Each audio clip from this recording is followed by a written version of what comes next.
আসসালামু আলাইকুম বন্ধুরা, দেখেন আমার ছাদ বাগানে কি সুন্দর বোম্বাই মরিচ ধরেছে।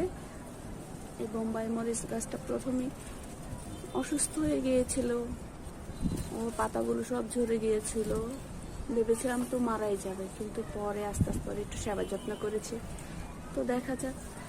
এখন অনেকগুলো মরিচ ধরেছে মাশাআল্লাহ। এই যে এখানে এখানে তারপর এখানে, তারপর এই যে ছোট্ট এখানে আরও আছে, পাতার আড়ালে লুকিয়ে আছে। এই যে এখানে মরিচগুলো খেতে অনেকই ঝাল আর অনেক গ্রান। আমার এই গাছটার জন্য একটু দোয়া করবেন সবাই, যেন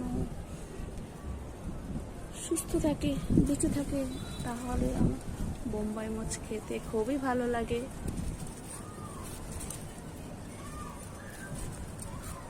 আল্লাহ হাফেজ।